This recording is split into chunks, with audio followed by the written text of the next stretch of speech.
Good evening, everyone. I'm Hunter Smith, and welcome to another episode of the Sideline Report. This week, I have Dusty Baker, who is joining me. Dusty is the host of one of TCU's new shows, Unscripted. How's it going, Dusty? You know, Hunter, it's great to be on the show. I'm very excited to be here, and thank you for having me aboard. I really am excited. I love listening to you talk, and I do know that you know how to talk sports. Someone likes listening to me talk. That is good news to hear. I do stay tuned to your show, so I'm glad to finally be here. And, it's nice to take a break from video and being in front of the camera and talking just casually about sports, something that I love to do, and I know you love to do as well. So it's definitely a pleasure to be here. As you mentioned, Unscripted, it's something that we're starting to work on right now, and I'm just very excited to announce that my crew along with me, Paloma Villicana, Dean Straka, Alex Gaffigan, Kendall Washington, and then my producer, Jessica Rank, we're all really excited to bring out this new show. Hopefully we will reveal this by Sunday. That is our goal. We are starting to film tomorrow, and we are basically planning to cover TCU sports primarily, as well as pro sports, so we're going to give the whole 360 on that. It's basically something where our goal is to really show you what we can do with sports beyond the box score itself, so give you the whole view of the games and give you analysis as well. Okay, and how would someone who wants to watch the show, how would they view that? So they would be able to watch that on the TCU channel, but the easier way of doing this would be actually watching that on Facebook. We have our Facebook page. It's called Unscripted DFW. We are also releasing a Twitter as well, and so we'll be able to show the video of our actual show out there. We'll post that hopefully Sunday night at 5 is our goal. Editing and everything along those lines, it's unprecedented, so we're not really sure 100% how long that will take us, but our estimated time would be 5 p.m. on Sunday on Facebook. It'll be through YouTube, and that way everybody online can actually watch it, so those of you that aren't TCU students can watch it as well as TCU students. So yeah, plenty of ways to get your show out there. Absolutely. Very cool. And I can say, I know Paloma and Kendall personally, and you've got a really, really good cast in front of you, and a lot. Everyone, they know their stuff, so it should be a very, very good show. Yeah, with Paloma and her, experience really with the Dallas Cowboys, I think that's going to be a big asset for us. And if you look down the line of the people that we have on our crew, they all have experience in some major industry. So we have people that have worked for major CBS companies, and I'm just excited to see what we can do collaborating together. I mean, the only thing that I would think that could possibly make your show better is maybe just adding me on there. Hunter Smith will probably make an appearance very soon. I would not be surprised if we bring you aboard as well. Thank you. Why do you think I brought you on? It's a two-way street. Trade-off here. I love it.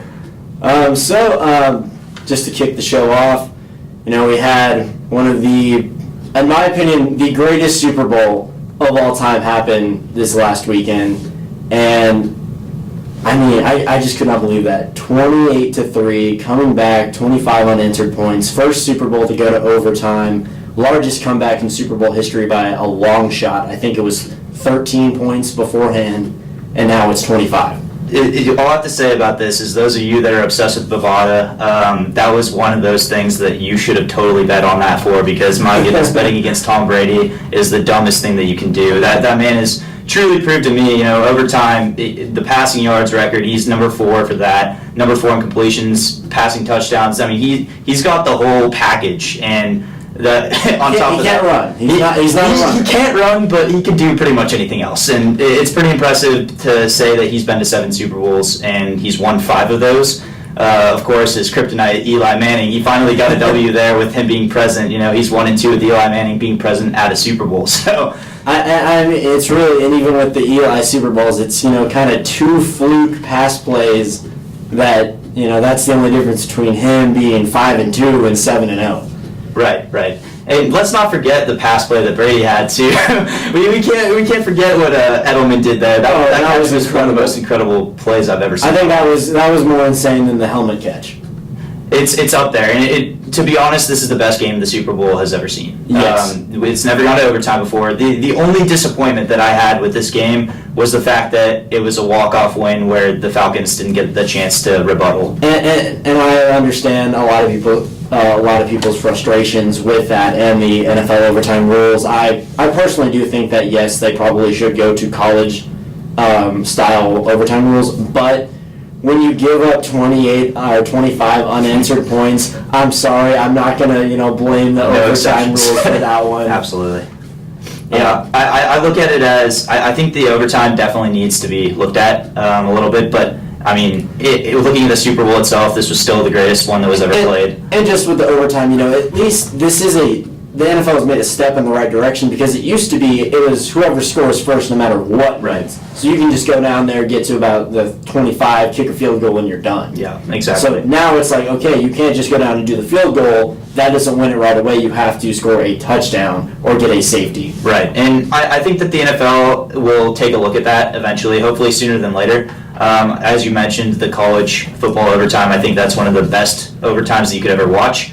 I would love to see the NFL start at the 50-yard line in overtime and do the same style where you give the two teams a chance on either side and they start at the 50, so it's not an automatic field goal either. Correct. College football, obviously, nothing's automatic, but the NFL, you expect these guys to make these 50-yard field goals. It's not easy, but you saw what happened in the extra point there. That was a little rough with Gostkowski. He's had his go at it there as well. So it's never a given, but I would love to see in overtime, starting at the 50-yard line, letting both teams have a chance. I would have loved to see that in this game, because these are two high-profile offenses, and I loved watching that game. I mean, the defensive collapse by Atlanta, that was only half of it. I think that the Patriots' just offense, that was incredible. It was the Patriots made very, very good offensive adjustments and were able to counter the defense.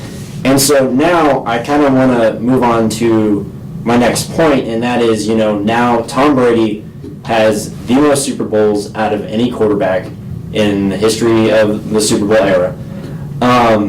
He's been to more than any other quarterback. Is it safe to say that he is now officially the greatest quarterback of all time?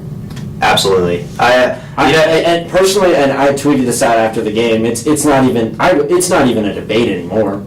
It can't be. You can't argue Super Bowls. You really can't. At the end of the day, your ultimate job isn't to put the best stats out there you can. It's to win games. Exactly, and that's why when so many people will hate Manning, he had all the records. And I'm like, yes, he was the best regular season quarterback. He finished one game above 500 in his playoff career. Right, and in overtime, I look at it and I just say, Tom Brady was one of those guys that didn't have a ton around him, but he made do with what he was given. You look at the receivers that he has. I mean, Edelman in general is not a number one receiver on many other teams. No, I don't think so. Turned him into a number one. Like it's impressive what this man has done over time. He's 39, unbelievable. And we're going back to Julian Edelman. You look, Wes Welker, when he left, he really didn't have this. He was not putting up the same numbers that he was even with Denver and with Peyton Manning. He wasn't doing the same as he was in New England. So yes, Brady definitely has always had that ability to really elevate his receivers. Now, Peyton could do it a little bit too, but I don't think he could do it at the same level as Tom Brady has. And so, the biggest argument I think you have for any other quarterback, like Joe Montana. Well, Joe Montana was 4 for 4. Absolutely. Are you really going to punish Brady for being 5-2? You can't punish a guy for winning more championships. That's what I have to say. At the end of the day, Montana was 4-0 in the Super Bowl, and he won most of those pretty handily. But at the end of the day, I mean, I look at it and I say that Joe Montana was traded at 36. He was benched for Steve Young, but at Tom Brady, you hear him getting benched for anybody. That's unprecedented. You would never expect that to happen, and that shouldn't happen because he is still the best quarterback in football. And it's amazing because don't forget, 2 years ago, I believe it was week 4, Kansas City they stomped New England, and everyone was saying, "Is Brady done? Is this it? Is this the end of the Brady era?" And lo and behold, nope. We still could have 3 more years of this. I'm worried. I'll be honest. As a football fan and just watching him over time, he seems to get better with age. It doesn't make any sense. He really does, and it's amazing. I was looking at his fourth quarter stats in the last 2 Super Bowls. He has a QBR of 120, 3 touchdowns, no interceptions, close to 400 passing yards. in those two fourth quarters. And it's amazing because if he does not have that performance, they do not win those games. Absolutely. They won this one by 6 and the last one by 4 points. I think that one thing that's really important to note too is the fact that, just we talk about wins, and stats are great. Stats are, they define a player oftentimes, but I think that the 11 AFC championship appearances is a huge deal. And the fact that he took them to more than half of those, he won more than half of those games and went to the Super Bowl through that. I think that shows leadership. I think that shows, they've been to the AFC championship every year from 2011 till now. Right, and I don't know, at the end of the day, you look at Brady and you compare him to these other players like Montana and Peyton, and the wins, in my eyes, are the key. And Tom Brady, he hasn't failed. He really does not fail. Even in the games where he lost the Super Bowls, I mean, it wasn't really a failure on his side. There were these, as you mentioned, just these crazy events that took place that he didn't really have a chance to control either. So, I don't know. At the end of the day, I look at it and I say Brady is hands down the best. On the flip side, though, I do have to say that for the opposing quarterback that lost this game, Matt Ryan, he everybody's giving him a lot of negativity for what happened at the end, but I look at it and I think it was just a mixture of the defensive collapse and the fact that he fumbled, and that fumble wasn't his fault. There was no blocking for him. Dante Hightower got a clean hit on him. They were finally able to get pressure on him. And when that happened, they couldn't produce. And the Falcons' offense was dominating the Patriots all day. So you look at that, and you have to give the man a pat on the back and say, listen, you did a great job. You are the MVP of this league for this year. The numbers he put up were ridiculous. It was phenomenal. And I want to get back to Atlanta here in just a second, but I want to touch on. So now in New England, they have won the Super Bowl, and they did it without Rob Gronkowski. And he's had these histories of getting hurt and being out for a majority of the season. And so now you got to wonder, after winning this Super Bowl without Gronk for a decent portion of the season, do you think is it time to move on from Gronk? And personally, I don't think they move away from him just yet, because he really does. He elevates that offense, especially in the red zone when he does play. He is just such an X factor. He's so hard to defend, but he is fragile.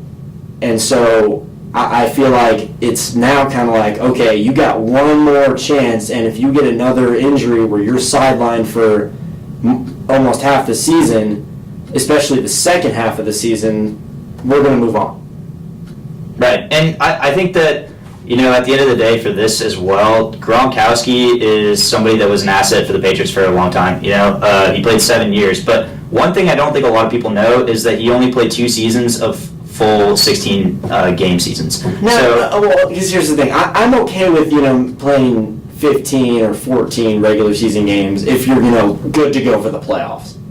Because I feel like a lot of times teams will do that. Teams will do that at the end. They're not going to play some of their bigger name players if they are a bit more injury prone, or like the quarterbacks. They usually, if they've got playoff locked up, they don't play in week 17. So I'm a little bit like, okay, I get what you're saying, but I can also understand, missing maybe 2 games. Right. Now, on the flip side of that, though, it wasn't missing 2 games. He missed 20% of the games in the last 7 years. Now, 20% that you're talking, I mean, those are some key games he's missed over time. And as you mentioned, they won without him and throughout the entire playoff run. But they also had Martellus Bennett this year, too.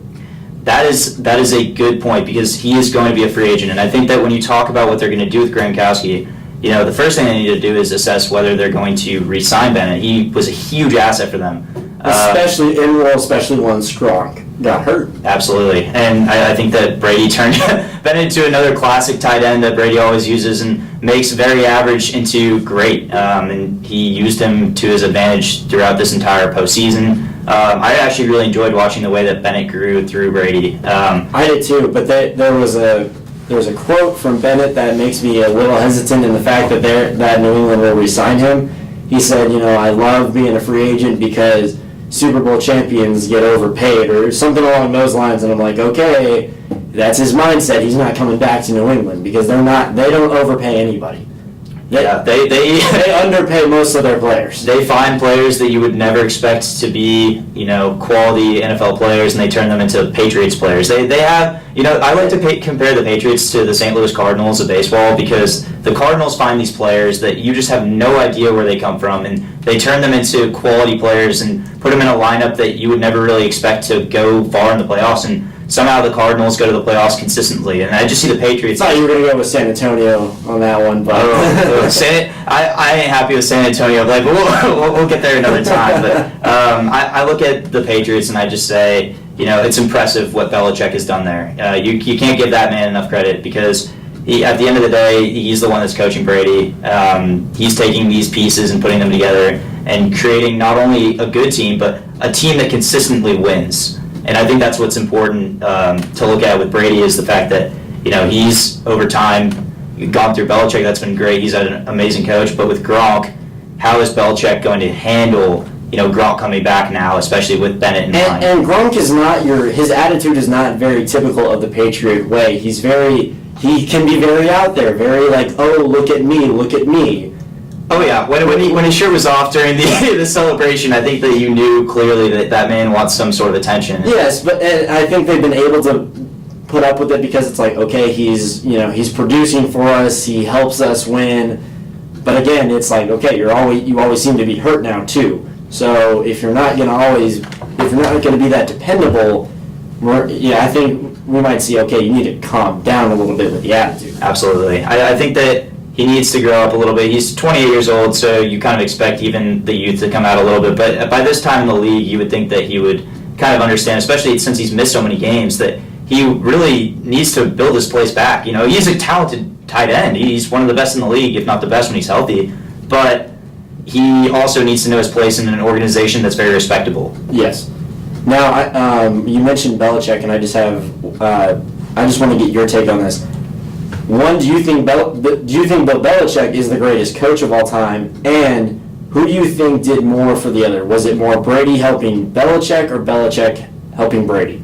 I think it's a great question, because, I don't know, over time you see that a lot of these coaches, they show up to the Super Bowl maybe once or twice and they're referred to as great coaches. But Belichick has made appearances consistently, and granted, he had Brady at his disposal, but he had Brady at a young age, and I think that he saw something in Brady that clearly nobody else did. If you look at the NFL draft and just the way that they assessed him, I think... Well, they passed on him 5 times before they actually drafted him. Hey, but they took a chance on him. At the end of the day, they took a chance on him. And I think the ultimate chance is saying, hey, you are a starting quarterback now for the New England Patriots. And as soon as Belichick made that decision, that was the best decision that's ever happened in the NFL. So I would say that Belichick, if not the greatest, he's arguably a top 3. But I look at him and I think the rings, once again, you win. Well, at the end of the day, you win. And that defines the success that you have. And when a lot of coaches that, there have been a lot of great coaches that have said Bill is the best of all time, because he's had to deal with the free agency, which some of these other coaches, like, Vince Lombardi, didn't have that. That wasn't, or, Jimmy Johnson. The free agency was not like it is today. And so that's one thing that I think a lot of coaches say, like, he's had to deal with this, and he's been able to still be that consistent. That's what makes him the best ever. And going back to the other question, who did more for the other? I really think Brady has done more for Belichick, in the sense that Brady has, not really had any superstar type weapons, or if he does have superstars, it's because he's made them into that. So he's been like, you know what, Bill, you focus on your defense and all that, and I'll take what you give me. And the counter to that would be the fact that Belichick has had to strategize with all these different guys that weren't big names going forward. You look at White, what he did in the Super Bowl, that was incredible. And Brady helped with that, obviously. Brady was a huge part of that. But Belichick takes these players and he makes them somebody. Like, he puts a face to them. They're not just these small guys anymore. It's funny, because I look at a school like TCU, I look at a school like Boise State, I look at Utah. You've got to mention Boise State, people. Oh, of course I do. Well, at the end of the day, these coaches, they know how to take these smaller names and develop them into greater players on the field. And I think Belichick's the best at it. And I think that it goes both ways. It's hard, and the best thing is you don't have to really say who helped the other out more. They helped each other out equally, and they both have the rings. Oh yeah, and it's kind of like, well, like, why do I have to separate them? Like, which one's better? I like them as a package deal. Absolutely. And so now getting back to the Atlanta Falcons, and as you mentioned, their defensive implosion, well, they have done something about it. They recently they fired their defensive line coach, Brian Cox, and also defensive coordinator, Richard Smith. Now, I personally think this was a little bit of a kind of a scapegoat move. We just blew we just gave up the largest comeback in Super Bowl history. So we got to find somebody to blame, and we can't blame our head coach because in his second season he took us to the Super Bowl. We can't really blame the offensive coordinator because he's gone to get a head coaching job with Kyle Shanahan going to the 49ers. Well, obviously, since we blew the 25-point lead, we got to blame the defense. And I feel like, again, that was a huge scapegoat move because don't forget, this defense their secondary was primarily rookies. Right. So I mean, this is a young defense. Like, obviously, young defense against the GOAT, no lead is safe. Never. And I think it's ridiculous, first of all. I'm stunned by this move. It's funny that you pointed this out to me because I was shocked when you had first even told me and notified me about this. You look at the D-line coach, Brian Cox. He's been there for 3 years. That D-line recorded 5 sacks against Brady in that game. And for the most part, set the Super Bowl record for most by a single player. Which is incredible. I don't understand why you would let them go. You lost the Super Bowl. Okay, that is the best game to lose, if that makes sense. It's the most painful to lose. They lost in the most painful way possible, but there's no way that they fired both of these guys because of what happened over the season. Because if I look at it, they held the Seahawks in the playoffs to 20 points. They held Green Bay to 21. Those points... And Green Bay was probably the hottest team in the NFL. Easily. And points per game, I love to look at that stat because I think it is a very accurate depiction of an offense. New England's average points per game is 28.7. Well, technically, they did hold the Patriots to 28 in the regular, in play, but Green Bay was 27.6, and they held them to 21. Seattle was 22.2, they held them to 20. So, I mean, you look at that, that's not bad considering Atlanta also had an incredible offense to go with that. And I will say, I think their offense throughout the regular season kind of was able to overlook the fact that, I mean, their defense, it was not all that great. It was in I think the 20s in terms of ranks amongst NFL teams. So I think the offense definitely took a lot of the pressure and attention away from their defensive struggles. But again, this was a young team that probably was only going to get better. Right. So and here's the thing: I criticized Bill Belichick last year when he fired the offensive line coach after they lost to Denver in the AFC Championship. I criticized Bill because, hey, Bill, you were in the red zone 3 times in that game and came away with 6 points because you decided to go for it on 4th down instead of just kicking a field goal, and you lost by 1 point. That was a scapegoat move because New England also had the most offensive line combinations that season. So no, this move frustrates me because I'm like, you know what, really, if you're going to blame anybody, blame the offense. Blame the team. You can't get 3 more points. Blame the team. I look at it as where was it? It was Gostkowski had made the field goal, and there were roughly 8 minutes left in the game. And I just recall Matt Ryan with 2nd down throwing at just nobody. There was nobody even marginally close. They weren't running the ball either. That's what you need to do. You need to run the clock out. They had a substantial lead. So, if anything, it's the way that it looked in the offensive coordinator side. But I don't know. I just think it's ridiculous that you would let go of 2 guys that led you this far. They put in the D coordinator for Quinn is Richard Smith, and he's put in 2 years for him.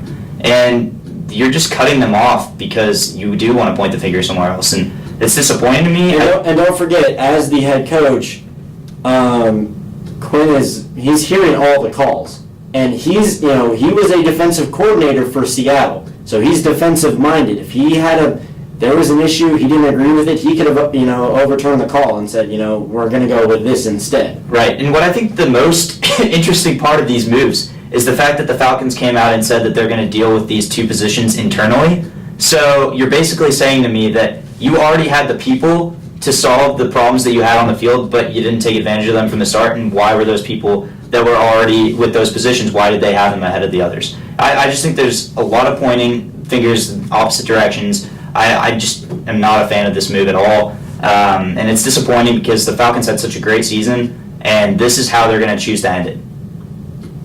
Now, New England and Atlanta, how far do you think each team will go next year?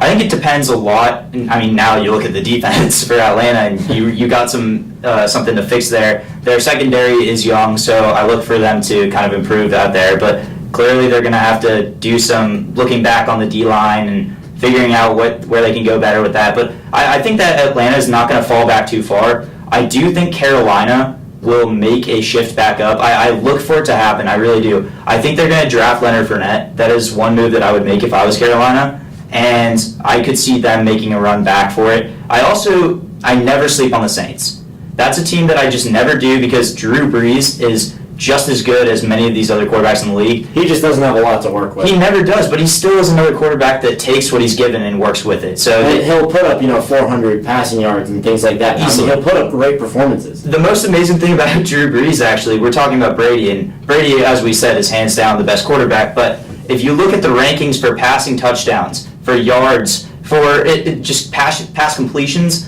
Brees is 3 on all these lists. So it's not like he should be ignored either. And I look for the Saints to, I mean, they're my sleeper team every year. They really are because everybody does sleep on them, and I think that they could make a run at it. I also think that the Cowboys will improve from this season. They had a great year. Dak has a year under his belt. Zeke has a year under his belt. If they can remain healthy, if the Cowboys can remain healthy, I think they're the best team in the NFC. They also need to draft defense this NFL draft. But that's really all they need to go for, and I think they're going to. I think they're going to address that need, and despite the fact that I'm not a big fan of Jason Garrett, I think that he's going to coach them and take them to another championship in the NFC East. And the biggest thing for the Cowboys at this part is get through the Giants. I think that if they can beat the Giants, sweep them, that'll show that they can get through their little hunch there. And for whatever reason, Eli Manning just curses so many of these other teams. Tom Brady. It's ridiculous. It's amazing to me. I'm not a big Eli person, but I'd have to give him props on that. He always takes these teams, and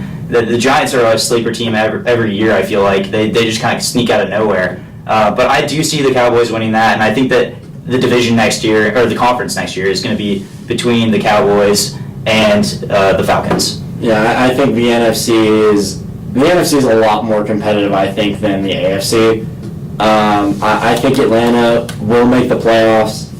I don't know necessarily if they will make it to the Super Bowl again next season, because again, you're gonna have the Cowboys getting better, and Seattle, they're always there. You always got to talk about them. But in terms of the AFC, I think it's safe to say New England is probably going to end up in the conference championship game again. All you have to look at is the fact that Brady is at the helm. He's got to stay healthy. I mean, once he gets older, that's the biggest concern with him at this point. And he's going to be playing 4 more games in the regular season this time around. That is true, and we'll see what happens with those additional games. And another thing with Brady, just 39 years old and comes off his best season, 28 touchdowns, only 2 interceptions.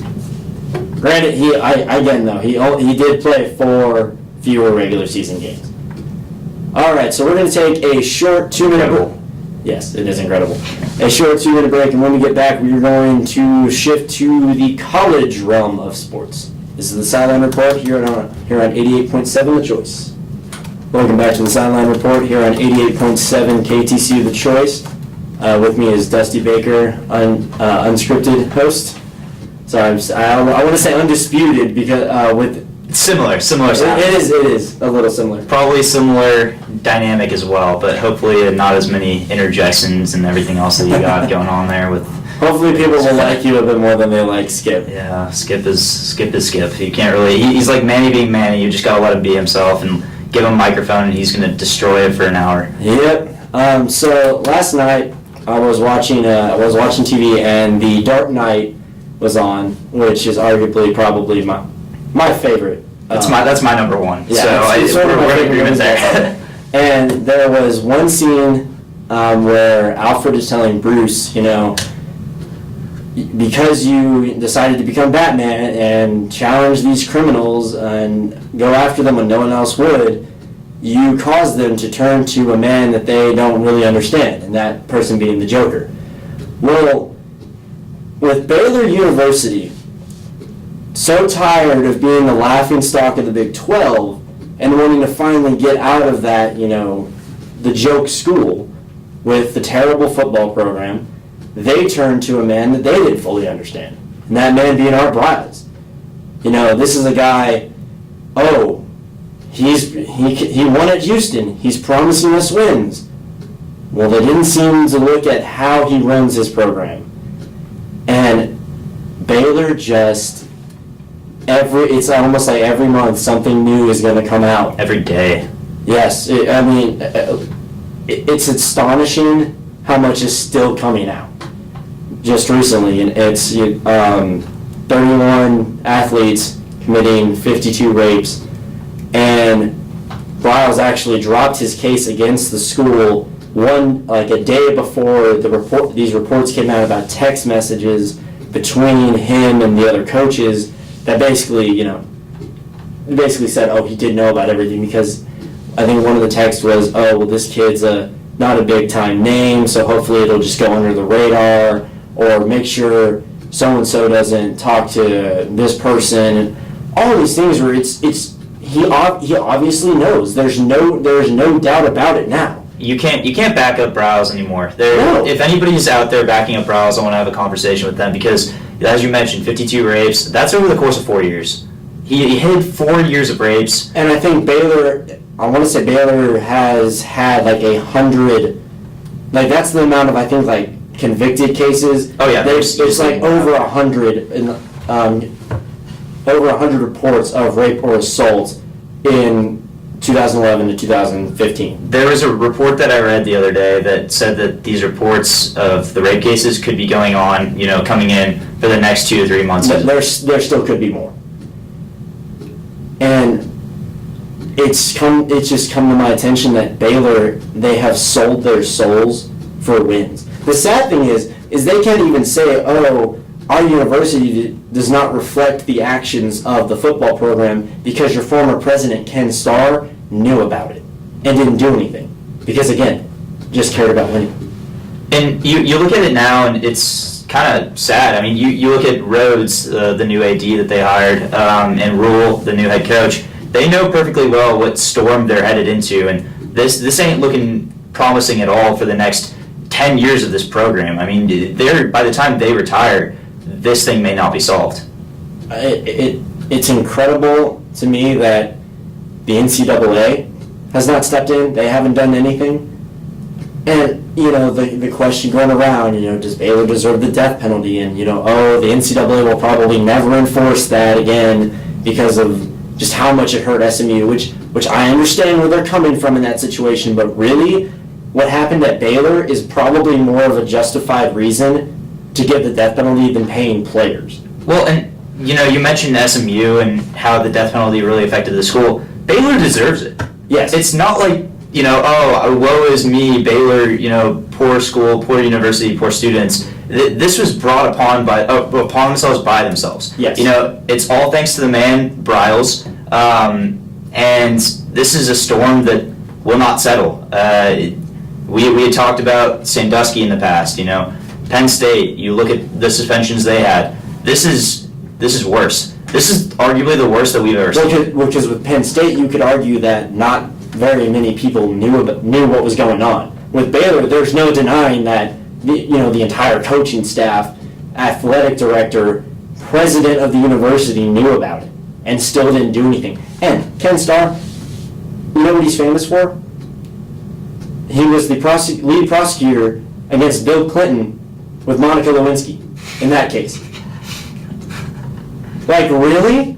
This again, and and this last season when TCU was playing Baylor, you had the blackout game and the wearing the C8 #CAB from like some of the boosters and fans still trying to defend Art Briles. It's almost like I said earlier, they have sold their souls for the sake of wins. They don't understand. Their fan base is delusional at the sense that what's going on that campus or what's happened in the past at that campus. It's disappointing, and the fact of the matter is, I think there's a lesson to be learned from this. You'll hear everybody talk about all of the past situations. Recently, Tennessee had allegations. Jameis Winston, of course, in 2012 at Florida State. Today, just maybe a couple hours ago, I got a report that Michigan State just suspended 3 football players and a member of the football staff while there was an alleged sexual assault. So you look at that, that's how you handle this. And just the other day, I think it was Monday, we got a report, Baylor's strength and conditioning coach was busted in a prostitution sting. Right, yeah. It never ends. It never ends. It's a process that I think, other universities need to take a look at this and think there's a greater, there's lives that are out there that are being influenced by what's being put on the field. But the problem is, with the NCAA not stepping in and doing anything, you are basically saying, oh, if this happens, the worst case scenario, you just got to get a new coach, clean house, and then you'll be fine. Maybe a couple bowl bans and they haven't even gotten that. And they deserve nothing less than at least what Penn State got. Oh, I 100% agree. I just think that like the Big 12 had just mentioned that they're going to, if it passes, have 25% of the future revenue for Baylor basically revoked from them. They're going to withhold it, and I think that even that punishment is very minor compared to the fact that these are human lives that were influenced because Baylor's head coach wanted to who still has not apologized. Oh, he's not apologized. He's not admitted to it. Ken Starr has said Briles was the real victim and everything, and I don't know what he was talking about when he said that. And one of my sources has told me that he has heard that the higher-ups of the Big 12 are considering removing Baylor from the Big 12, from the conference. And, from a TCU standpoint, this death penalty, it's something that will hurt our university. At TCU, it's a rivalry that we have kind of grasped, and we enjoy being able to go to games and, rooting against Baylor. And the fact that we would potentially lose Baylor from our conference, that's a rivalry that'll be crushed. That's something that I think a lot of people haven't really realized, is the fact that this isn't just impacting the University of Baylor, this is impacting universities around them. The Big 12 has a lot on their hands right now, and that's at the hands of Art Briles. Yes, and I literally am just so speechless, and I'm so sick of hearing about the whole thing. And this isn't, it's not, when we talk about Baylor getting the death penalty and things like that, it's not, look what happened to Baylor, we're not just saying that because we're TCU fans and anything like that. These are people that their lives have been affected. Exactly, and it as a university as a whole, and as a generally good person, somebody should look at this case and just shake their head and say, this is terrible what's happening in Waco. It's terrible what happened, what's happening, and how it's terrible that nothing has happened. You can't just fire people and assume that the situation is going to be over. Baylor University has a long way to go. And they're not new to scandals. They've had plenty of them with the basketball program in the past. Speaking of basketball, and moving on to a much more happier, lighter topic, TCU basketball. Much happier, I think. Yes. Yes. They are looking incredible. Who would have thought that after last season, if you said TCU with, I can't think of how many games they have left, but with not very many games left, has a very good shot of going to the March Madness tournament. If you said that after last season, you would be laughed at and ridiculed. I think the fact they have 7 games left, and the fact of the matter is, with 7 games left, they're 4th in the Big 12. And they're looking to get an 8th seed in the big dance, the the show, the one that everybody watches, the one that everybody cares about. And I believe the last time that they went to the NCAA tournament was 1998. Last time they won a game in the tournament was 87 when Jamie Dixon was a player. Yep, yeah. So Jamie Dixon, I think it's needs to be brought up that man has changed the course of TCU basketball in 1 year. One season, and they're young. And he's doing it with guys like, Vlad Braziansky. This guy was a, number 2 guy under Trent Johnson. He's a starter under Dixon. And he's phenomenal. Incredible what he's been able to put up. I look at the team as a whole, and I just think Robinson, the guard Alex Robinson, he was just named Big 12 Newcomer of the Week. I mean, they're names of these guys that nobody's ever heard of before, and they're producing on the court. And I was glancing at the stats earlier before the show, and just the team stats from last year and this year. I mean, we were 9 or 10 in almost every category. Now we're middle of the pack. It's amazing just how much we have improved. And I'm looking at their schedule. They have to play Baylor this weekend. I think they can knock Baylor off, but because it's in Waco, Baylor, yeah, it's going to be. It's going to be a tough game.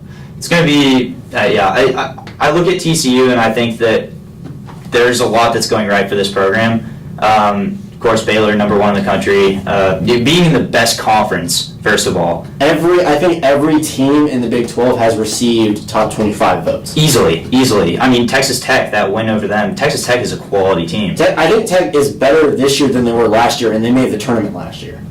It's scary to see what TCU's done. They have more Big 12 wins this season than they had combined since the time they entered the Big 12. The fact is, though, if you how sad is that? Oh, it's sad to think of the past, but present, man, we're really enjoying watching this. I do think, though, looking ahead, the schedule is definitely still a gauntlet. We can't sleep on the fact that. Well, I think anyone in the Big 12, the rest of their schedule is still a gauntlet. Absolutely. You have at Baylor, Oklahoma. You get Oklahoma State back here in Fort Worth, which I think that's going to help us. We'll get a win in that one. Then you have to go to Ames, Iowa.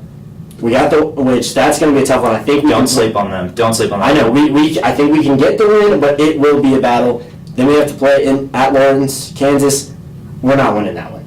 Nobody it's so hard to win. Hey, if we could beat Iowa State did beat Kansas in Allen Fieldhouse. The thing that I love about I'm not saying it can't happen, but I'm not saying it's going to happen either. I wouldn't put money on that one. I wouldn't put money on any of these games for that matter. But the fact of the matter is, we have Jamie Dixon, and he's caused a team that was in shambles, and he's brought something together to make it so that we care about these games. There's just this new life in the team, and this drive, and this we're not gonna quit in the second half, which I think was a big problem last year. We would keep it close first half. And then second half, that's when they would all pull away, and it's like, okay, now we got blown out. Well, and I look at that, and I 100% agree with you, and I still think that we sometimes see that to be a problem. Of course, when we had Baylor at home, that was an issue where we had the lead, and we just kind of let that one slip. So TCU definitely, and it's very easy to say, but when they gain a lead, they need to find a way to preserve that lead. They're playing with the big boys now. They really are. They can't afford to turn the ball over 20-plus times like they did against Texas Tech, because they will not come away with wins with the rest of their remaining schedule if they do that again. Even the most, I guess, the easiest win or possible game that they could win is at Oklahoma. And, of course, we beat Oklahoma 64-61 at home. Kansas State as well. Kansas State's a quality team, though. I mean, I look at them. We beat them in overtime in Manhattan. But no game from this point on really is a sure thing. There's no gimmies.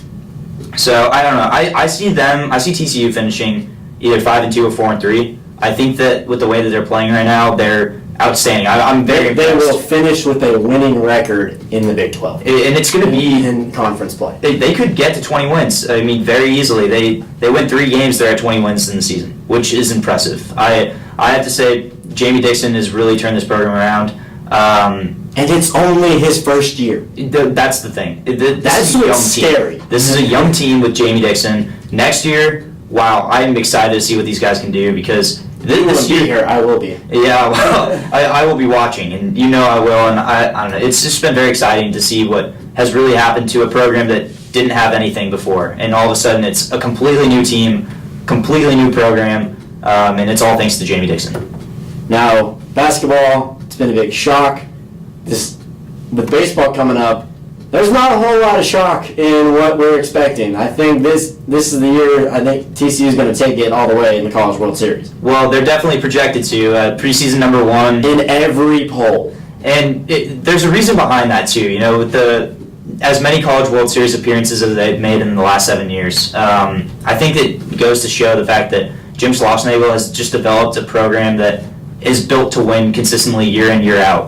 There's no rebuilding year for this. I think it's amazing. Last year was supposed to be our rebuilding year, and that was the furthest we've been in the World Series since 2010. Right, and I think we're the winningest program, or TCU is the winningest program in the last 3 years. Haven't gotten the big one yet, but next season it's going to say winning this program in the last 4 years and the College World Series. With that rotation that they have, I'm very eager to see what they can do. Having Mitchell Traver come back, he was injured all last year. Mm-hmm. They have a senior in Brian Howard who had an ERA of 3.19, but I thought he wasn't coming back. Well, he's coming back, and he's got a. No, I know he's coming back now, but early on. After the season draft. Yeah. No, he's returning, which it's great. I mean, it's great to see that. I think the biggest standout player, everybody knows Lucan Baker. He's moving from being a pitcher to strictly first base DH role. And last year he put up 3.1 record. ERA of under 2 is 1.7. Those numbers aren't easy to come by, and so it's definitely going to be interesting to see how this team adjusts without having him pitch. I wouldn't be surprised if they later on say, hey, we may need you to go back to the hill. But for the time being, I'm interested to see what he can do. He, at the plate, is incredible. 3.79 average, hit 11 bombs. He's a threat and a half. The postseason is when he just went off. Oh, absolutely. The regular season, he put up great numbers. He's just been, as a freshman. I know. And that's the whole time after watching him freshman year, last year, his freshman year, the best thing about that was just, we have him for at least one more year. We have him for at least one more year. And, I think that we're going to use the most of him. We have a great freshman coming up in the rotation as well, Nick Lodolo, and he was drafted. He was the 41st pick in the MLB draft by the Pittsburgh Pirates, and he chose TCU over that. So definitely thrilled to see what he can do. So similar story to Lucan Baker. Easily, and he's a lefty pitcher. So that's going to be key, is we have a mostly stacked righty rotation. So the fact that we can bring in a lefty that's young, he's a freshman, can do a lot of damage in terms of the rotation. We've been known to be a team that has had incredible pitching over time, and with our huge field too, that definitely caters to the ERA, and I'm interested to see how this can progress over time, and hopefully this rotation can stay healthy. I think that's the biggest key for this season. It's going to be a great season. I'm thrilled. I'm even more excited for going back to basketball. I'm more excited for March Madness this season than I think I ever have been. I'm just excited for TCU sports. In general, the TCU football team with the recruits that we got. They're going to bounce back. Patterson is like, what was it, like 23-3 or some crazy number in terms of the season after a losing record. My freshman year, when they went 4-8, there was a lot of lost hope. People lost faith in Boykin. Next season they show up and they end up going to. I didn't have any faith in Boykin. I don't think many people did, and a lot of people forget that. And of course, you look at what they did the following year. The fact that they had that potential playoff run and just the crazy, amazing ending of dominating Ole Miss, where none of the analysts, nobody out there really expected to see a 42-3 win. I think that's going to be something special for TCU sports as a whole in 2017. Now, because I touched on this on the show 2 weeks ago, do you think who starts at quarterback? I can tell you what, I think it's Kenny Hill's job to lose. Have you seen the latest stat that came out that he led the NCAA in most drop passes? Yeah, I think that there needs to definitely be some help around him. I also think that has a year now under his belt of being accustomed to TCU. Of course, he transferred from Texas A&M. I think that Sean Robinson, of course, everybody has heard his name, and they're proclaiming him to be the next Trayvon Boykin. I think he's going to be great. Yeah, well, and my thing with that is, okay, we kind of said the same thing when Kenny came in here. Oh, he's gonna match Boykin. So it's okay to expect it, but just hold on a second. I think predictions just need to go out the window and let GP do his thing. Yep. At the end of the day, the recruits that came in, I'm thrilled to see what these guys can do. Omar Manning is incredible, amazing athlete. Rager, incredible. So I'm definitely excited to see the future of TCU football. TCU baseball is this is the future. This is the now for them. They can't go much higher than where they are. They actually literally cannot in the rankings. And then TCU basketball next year. I'm excited to see what they can do this year, but I'm thrilled to see what they can do next year with a year under their belts with Jamie Dixon. A lot of things are going upwards for TCU sports. Well, guys, that's all we've had. Dusty, host of Unscripted. And you said when is your first show looking to air? We are planning to air that on Sunday at 5 p.m. Sunday, 5 p.m. Be sure to listen in, folks. YouTube, Facebook, TCU channel. Find a way to watch it. Again, the staff he's put together, his team's going to be great. They know their stuff. Once again, Dusty, thank you for being on the show. Hope you can come back on. It's been a pleasure, man. I love being on here. Definitely want to come back on again. Awesome. Well, guys, that's all we have for you tonight. Good night, and we will see you next week.